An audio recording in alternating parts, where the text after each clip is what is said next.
Well, it's May 11th. That's my update for now. A lot of things have happened. I guess one of the big things in the news is the cyber attack on the Colonial Pipeline. I have a few thoughts about this whole subject, and a few other things on the coronavirus and its origins have come up as well. Okay, I'll get to those later on in the video. Remember, if you like these videos, to subscribe to my YouTube channel on it, and you can ring the bell to get notifications. And the comments are, of course, appreciated when I get any.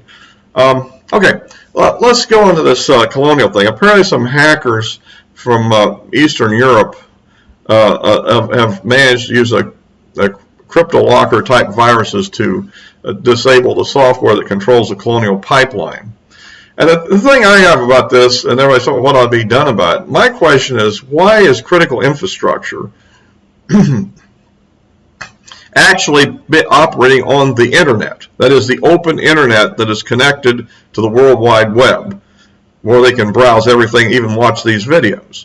Not that they'd want to do that, but the point I'm making is, why not have what's called an intranet for these companies, or perhaps industry-wide, in which the critical infrastructure would be on a web platform, if you will, that's simply disconnected in some way from the World Wide Web, in such a way that you cannot hack into it, that nobody can receive an email from it and then open it up and have it contaminate and start encrypting all your files, and that sort of thing.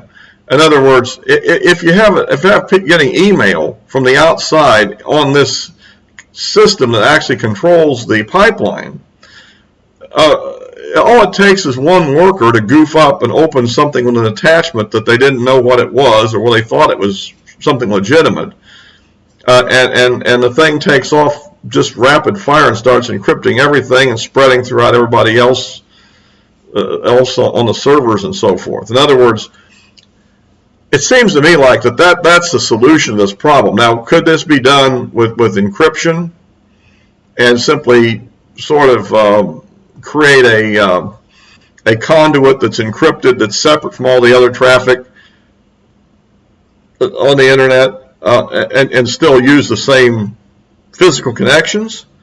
Or is the threat so great it would have to have separate physical connections, which obviously would be more expensive? I mean, because you'd have to create separate lines or something to do this on. But it seems like if we could segregate, you know, the oil pipelines, the power grids, and other critical infrastructure control mechanisms from the World Wide Web, and obviously people there would simply have to have separate connections, separate computers, and that would probably also be true. You wouldn't want to do it on the same machine, because something that would be on one machine, in other words, it'd have to be separate. This is kind of the way it's done in national security programs, where the classified systems are completely segregated from the unclassified systems. And I think that's essentially what has to be done for critical infrastructure in order to protect it from these attacks. And let's face it, if a nation state were to go all out with these kind of attacks, it could cause massive disruption and damage to our country. The fact that we're not doing this and haven't been doing it from the outset, it just seems to me like typical bad leadership we seem to always be stuck with. Thoughtless people who never think things through before they commit to a program, and then all of a sudden we're stuck with a consequence of it. You know, I mean, it's like sort of like Joe Biden's economic policies, I guess, or something, or the way they're handling unemployment benefits right now, which is the same sort of thing, where, you know, they enhance the benefits for obviously two reasons. One is that there's a lot of the higher income people, say skilled labor jobs, union jobs, professional jobs, which if they were lost, literally there would be a chain reaction where they couldn't pay their mortgages, and then that would cause a lot of defaults, and it'd ripple through the whole economy. So the idea was to prop up the economy by giving extra money over normal unemployment benefits. But since it was done uniformly to everybody, the people in the lower income jobs, the less skilled labor, are making so much money on unemployment that they don't really want to go back to work, particularly because they would probably be the people most exposed to the pandemic also. at the same time. Now that we have the vaccines, I would think would go ahead. But you get the same idea. The unintended consequences, programs that aren't well thought through. And I think this thing on the Colonial Pipeline hack, or ransomware attack, I want to refer to it, is just another example. It's not thinking through the implications of using certain kinds of systems and overcommitting to them very early. Yeah. So at any rate, that's meanwhile our Homeland Security Secretary is telling us that the border's closed while the flow of illegal immigrants is unabated and overwhelming the law enforcement in southern Texas and so forth, in Arizona. This is what's interesting now, though, is the latest group of refugees. I saw a lot of them were people coming from Cuba and and also people coming from Venezuela. And I don't know, these may not. While the ones from some of the Honduras and Guatemala and Mexico might be good future Democrats of America, I'm not so sure the Venezuelans will be very good Democrats. They might actually be potential Republicans when they get citizenship. So they may be a little careful on that one. So we'll see how that occurs. But it does seem like this whole thing is overwhelming the system. Meanwhile, we have an administration that seems to be completely just out of touch with reality. Biden doesn't think the unemployment benefits are having anything to do with the lack of jobs being created. But I understand now that there are governors in several states. Like South Carolina was one of them. I think there's a couple of others, maybe Oklahoma. I can't remember the others exactly, but they're all Republican states where we're now actually deferring and declining the extra government benefits, federal government benefits for unemployment as of I think the end of the month, basically end of June, I think it is.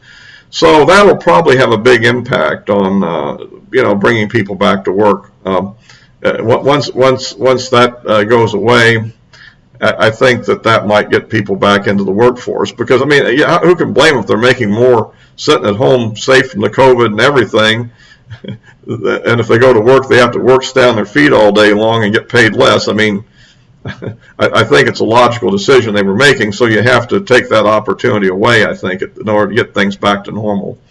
And in the long run, it'll be good for everybody to get back to normal. But like I said, these are some poorly structured policies, and we're also seeing continuing signs. We discussed inflation in the last video, and there's increasing signs that this is happening. So again, the question is the long-term versus short-terms I've discussed previously, but this is kind of a dangerous situation, I think, to have this uncontrolled spending. And a lot of these policies actually have programs that have other implications as well. And I think that all in all, we'll have to see what happens. Now, I understand that Joe Biden just had a meeting with Joe Manchin, that Joe's got together. And we don't know what came out of that. There is some discussion that might indicate a plan to separate the Biden agenda into two separate bills. One bill would be one that could be negotiated with Republicans about actual infrastructure as we traditionally know it, and a much smaller amount of money. And the other one would be a bill that would be probably passed by reconciliation on a party line vote, which is a way they can get what they want, but it still seems like it has the bad outcome. That is what they want, which isn't what we should want. A country going deeper in debt. And so another thing I want to get to is that I mentioned the origins of the coronavirus in the opening. And let me just say that sometime back I put out a speculative video where I pointed out the paradoxes that are going on with the virus, where there's very few cases in China being reported. It's very trivial, 102,000 and some odd cases total. And then you have a situation like, but okay, maybe China's lying. Well, they probably are. But the point is, you look at other countries, Taiwan, you look at South Korea, You look at Japan, and Japan's having a little bit more of a problem now, but even then, compared to the problem in, say, the United States or a lot of other countries in Europe, it's relatively small. And so the idea that somehow that this was a genetically targeted virus is coming up, and this idea is being discussed more by various people like Gordon Chang, the China expert, and other people.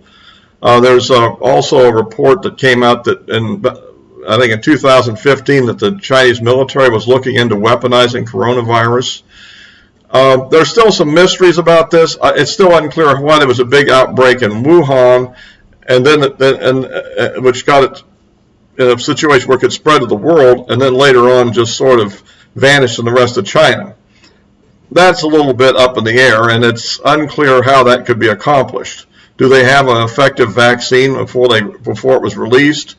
And if so, is there any vaccine that's that mass distributed throughout the 1.4 billion Chinese? I don't know. I mean, I see paradoxes here. The idea that somehow a marker is being used to exclude certain people from infection or protect them. Very unclear. But at any rate, I just thought I'd mention the fact that this idea is getting some play, and I'll put a link to the video in the description below for anybody that's interested in reviewing that.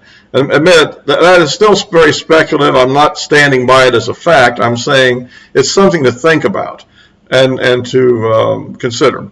Well, at any rate, I'll close this video for now, and until next time.